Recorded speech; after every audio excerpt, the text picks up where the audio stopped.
Hi, my name is Bill Rale, founder and CEO of Utopian Global. It's my great pleasure to be here with my good friend and business colleague, Mr. Frank Owen.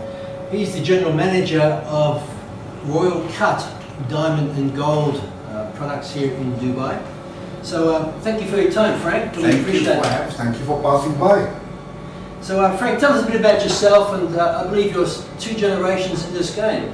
Yes, so obviously I've been in Dubai 17 years, so this comes in the family from my dad's side, and so this actually started as a hobby in 2006, and the hobby became a business, you know. So 3 years I was actually in the hospitality business, and 3 years ago I decided this hobby is growing and it's getting into my blood, and then I decided, you know, let me open a diamond cut and polish factory, because I used to polish by other people, you know. And so when I started polishing diamonds, then I used to polish diamonds and sell polished stones. And then I saw there's a next level by making jewelry. And then we started making rings. So currently we are polishing for ourselves, make rings, and we sell in Europe. Basically most of our rings actually go to Italy, France, Spain. So this is where we are trying to sell our rings. And as well, we have a lot of clients who we polish for, and obviously they take their polished stones. We do certificates mostly with HRD, and you know, obviously they sell these stones by themselves. So we have one division that we just polish for clients, and another division where we polish for ourselves, and we either sell polished stones or we make rings and sell rings. Okay, just backing up a little bit, you come again? South Africa. Of minerals, gold, yeah. Of course, and diamonds. And your father was heavily engaged in the diamond industry. You grew up with diamonds around you primarily. Correct. So you have a huge understanding. And why I wanted to speak about this, Frank, is sort of explain to many of our members around the world who are involved with us, is on the supply chain. As you know, I've been to Angola, we have a company there, and you've been in Africa, you have clients all over the world actually. So where do you source your rough stones? And maybe you can tell us a little bit about rough stones. Well, you know, so most of our rough that we do by ourselves, as you can see, most of our rough ourselves either comes from Angola or Sierra Leone or Liberia or Guinea-Conakry, you know, so that's where our comes from. Then we actually have clients that brings from Brazil and Venezuela, you know, but for ourselves, mostly our diamonds from Angola, because we feel Angola, their stones are very good, and especially for jewelry making. Those diamonds are perfect if you want to take it to the next level by making jewelry. So these rough diamonds, is this the way, is this how you, for our members, is this the way that you actually you get delivery of them in this form? So yes, is this the so obviously they send them. So obviously most of the rough diamonds come by either Brinks Security or Ferrari. So they all have KPC, because they should have KPC when they travel. Which is Kimberley Process certificate. Yes. So obviously customs at the airport delivers the diamonds to Brinks at the DMCC, and they deliver it to us. Okay. The DMCC meaning the Dubai Commodities Centre. Exactly. Okay.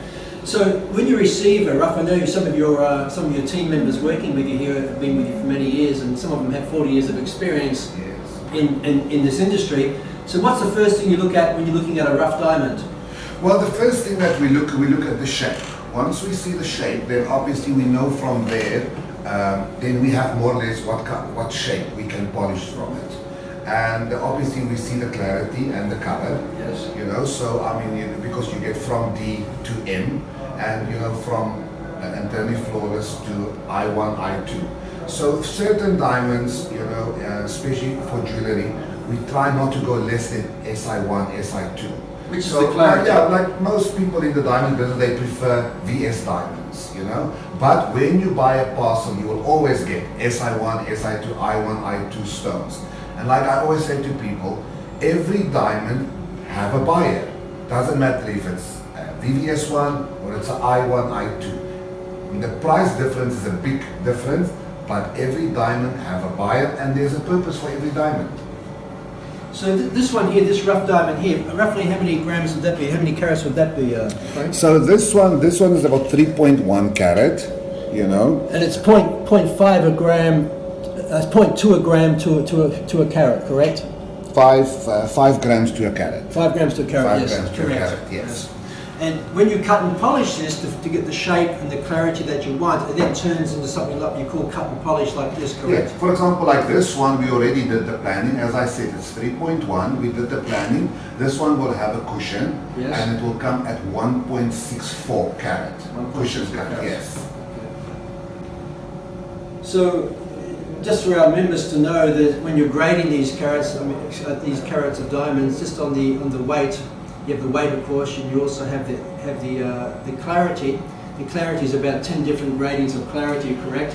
And then, of course, you have the color, which is about 13 different gradings of color as well. Yes. It's quite complex, actually. Yes, you know, like I said, so I mean, you know, in Dubai market now at this stage, is people prefer white diamonds. I mean, you get many fancy colors, but unfortunately, Dubai fancy colors doesn't move like fancy yellow, light yellow, fancy yellow, doesn't move as fast as white diamonds. You know, like D, E, F, G, H, up from say from D to H. This is the market in Dubai that's fast moving items.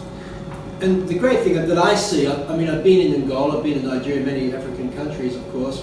The great thing that I see, many people have an opinion about, especially from the West, who have never visited these parts of the world, but these people are undermines in their working hard to discover and find a nice rough diamond.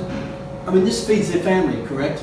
You know, like obviously I know where the subject go by like blood diamond. Yes. You understand? So obviously, listen, on the end of the day, it's a job creating.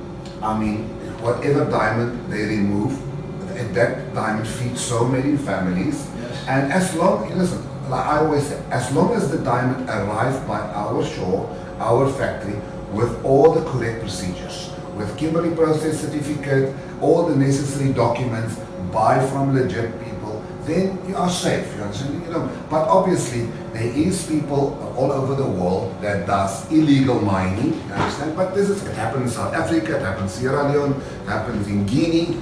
But you know, on the end of the day, it's feeding families. And this is exactly what I saw. I mean, we see it in the clothing industry, correct? There's no difference in that Yes. sense. Okay. So the point I wanted to make is that the supply chain. We're involved in the supply chain from the beginning, where we have people finding the rough diamonds.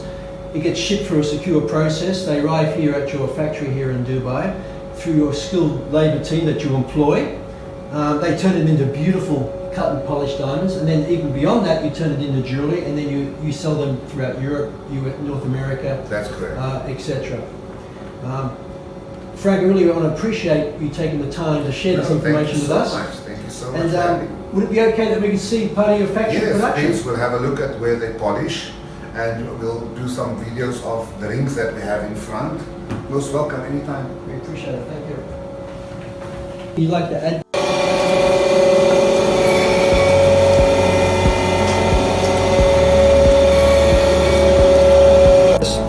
Mr. Frank and Claudia, is that if you go back to the mine, if you go back to the rough stage, like in Angola or wherever these stones may have come from, the supply chain, as Mr. Frank said, they have a clean process. Everything has to be certified all the way through to make sure that the due process is as clean as possible.